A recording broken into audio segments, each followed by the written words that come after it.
I'm Ruth. I chose the tradition of bunraku, which is a traditional puppet theater from Japan. So this puppet theater came about in the early 17th century, and basically what was happening at this time is this guy, his name is Tokugawa Ieyasu, and he became the leader of what they called the Great State. And it was previous to this time period, there was a lot of war, not a lot of peace, and so he and the other people that were leading this great state decided that they would implement one of the most extreme feudal systems that the world has ever seen. There was no movement between the lower, middle, and upper class. You were born there and you stayed there forever. And that wasn't great from a standpoint of like what we look at, where we love social mobility. But at this point, it made it so there wasn't war. There wasn't a lot of conflict for like 250 years. And this is where we see a lot of Japanese art coming from. This is called the Edo era when it comes to art. And this is where you see those traditional Japanese paintings like the very famous wave and the cherry blossoms. That's where all of this comes from, is because they were looking at the world around them and seeing the nature and the beauty from a peaceful standpoint. There wasn't a lot of contention. And this puppet theater was very similar to that. The Shinto religion in Japan focuses a lot on animalistic gods, and they would create these puppets as a way to show their respect for these gods and to worship them. So they would do like purifying rituals on their houses with these puppets. And then theater came out of that. So a man named Gadayu Takamoto,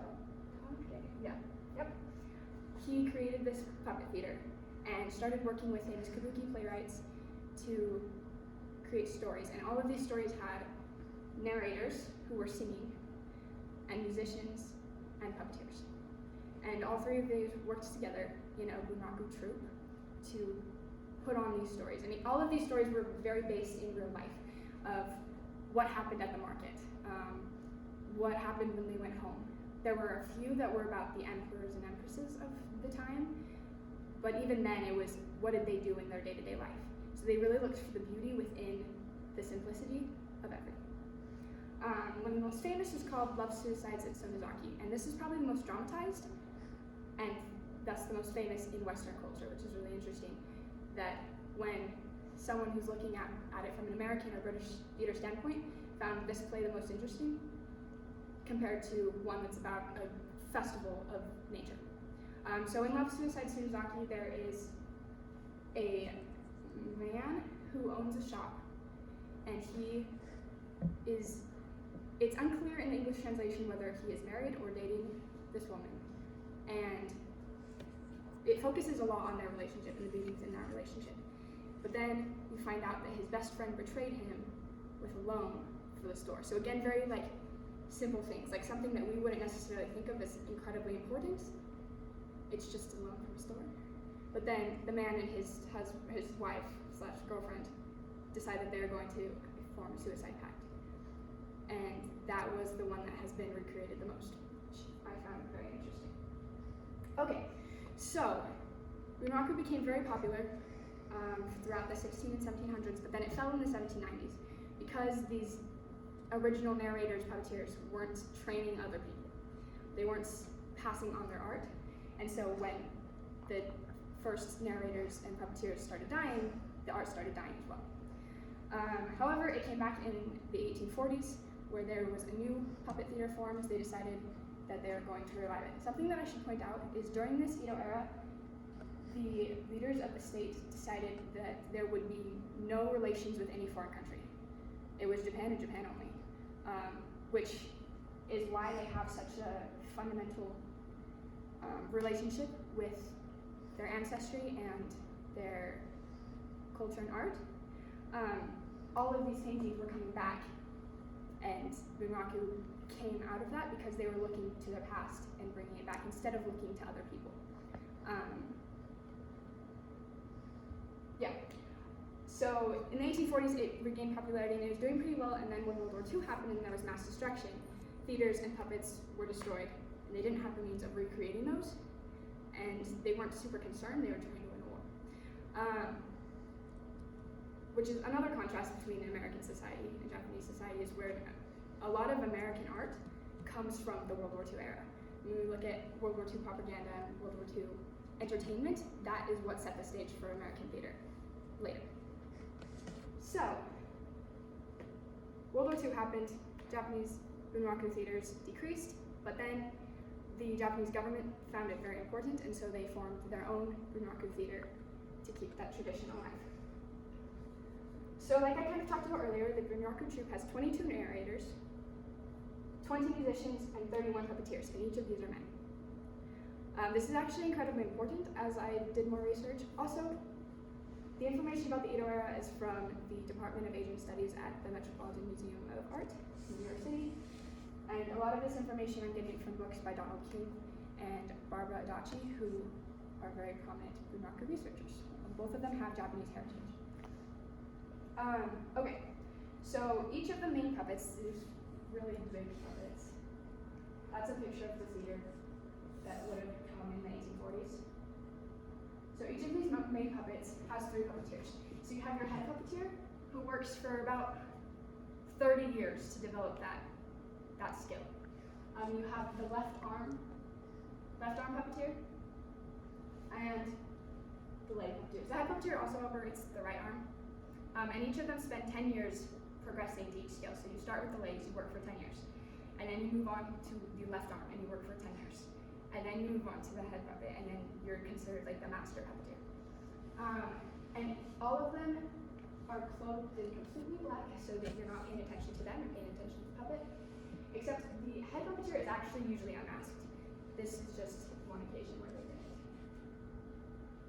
So there you can see another one. So I decided to focus on the legs because I don't have 20 plus years of experience. And the legs are actually really important for saying, like, giving the emotion to characters. Puppets don't have actual feet, and a lot of times they're giving their emotion through stomping really loudly or really quietly, and so the leg operator has to do that also with their own legs so that they can show that emotion. So this is an example of a male puppet. I know he's wearing a very formal kimono, so it kind of looks like he's not a man, but he is. And you can tell that because you can see his leg. All male puppets have legs, and the operator uses metal heel grips to move the legs. On every woman puppet, their arms legs. They're gone. And I did a lot of research in this part specifically from a political Japanese standpoint as to why this might be the case, because there isn't a lot of information of why specifically bunraku women don't have legs, other than that they're always wearing a kimono. So Joyce Salisbury wrote a book, and she talks about how women in Japan were always taught to be very submissive.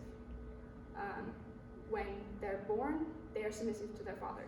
When they get married, they're submissive to their mother, or their husband. If their husband dies, they're submissive to their oldest son. And even with this extreme feudal system, a lower class man has more of a say in what goes on in the world around him than an upper class woman. They're very, very bottom the whole time. And bunraku shows this by having women that are very meek and lovely and wearing very flowy dresses. So I decided to focus on the women's legs, and using a play that translates loosely to a tragic love triangle. I decided not to have the actual Japanese narration because we don't speak Japanese, and it's also really hard to find. So the way I did this is I played around with different kinds of fabric, because in order to show the legs moving, they have to use their fingers to make it look like they're walking. And a lot of fabrics don't let you do that. And so in this case, they would have very stiff silk type fabrics. So it was flowy, but also wood is thick enough that it would work. And I didn't have access to that, but I found flowy silk things. So I'm going to be going through kind of 3 main points of this play from the perspective of the character Osono, who is married to a man who has killed one of his workers that, like, one of the people that he works with. It was an accident, but she knows that he'll probably be in trouble. She also knows that he's seeing someone else. And so, in an American play, we might see this as she confronts him, and more modern American play, let's see that she confronts him and maybe possibly leaves, as we've seen like The Doll's House. But this isn't the case. So in the first part of the play, she's kneeling down, and we show that by this bend. Ben would be here. We're going to pretend that there's an actual puppet here. So it would be like really big, and the two puppets would be here behind her. And so she's kneeling here, just waiting for her husband to come home, worried about him, slightly sad because she knows of what he's doing. And so this shows the meekness. Then in another part of the play, he comes back. And so what would happen is she would be kneeling. Again, they always squat like this, leg workout. And then she sees him. And I'm choosing to not do this on the table. They would do it on something, but I think it's important that you see what my legs are doing. So she turns her back away from him, and then stomps with her right foot, and then quickly approaches him. And you can hear my feet the whole time because that shows the emotion. For someone like me who doesn't understand Japanese, watching this play, I would have no idea what was going on, except for what their feet are doing, because it shows us the emotion. Then in the third part, she meets her husband's illegitimate daughter, and she comes in, and you kind of expect that she would be a little bit upset, but she's not. She kneels again, and when she stands up, it's very gentle and slow, and her arms would be doing very gentle, loving things. Because while this is not her own daughter, it's her job to be a mother, and it's her role in society is to take care of other people. So that's what she would do. So you'll notice, maybe, that each time you step with your right foot first. Instructions for bunraku gestures were written in poetry by the 17th century bunraku masters. And we don't actually know who they are, but we do know what they said. So loosely translated to English, one of them says, "When they start to walk, the man puts forth the left foot, the woman the right. This is how we distinguish male and female principles." So anytime a man steps forward, it's with his left foot. Anytime a woman steps forward, it's with her right foot. And we don't exactly know what these male and female principles are, but we do know that that happened in every single performance. So I kind of talked at the beginning about how each bunraku play is centered around the domestic life and finding beauty in the simple things. And this is something that I kept on comparing to the theater that I've been involved in, which has not been that. It always feels like, oh yeah, this is normal life, and then something drastic happens. One of the plays that I was thinking of was Our Town by Thornton Wilder, which is one of the great American plays. And it feels very ordinary, and you're just watching this town live their life. But there's also a stage manager who is kind of orchestrating everything. And when one of the main protagonists dies, you see her looking down on the rest of her town. And so that shows like that fantastical bit of theater that wouldn't happen in bunraku. In addition to that, I've competed in 2 pantomime competitions, and in that we have to create our own story. And both times, we've very much gone towards the magical side of life, or not life. And because we have that freedom, because we don't have to use words, and we can just do whatever we want and go visit wherever we want. And that is something that bunraku could do.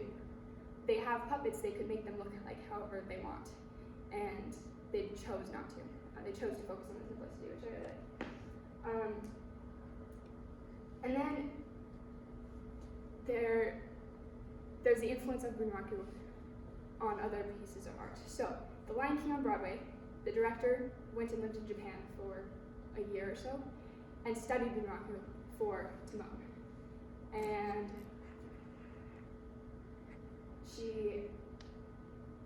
So Timon is completely based off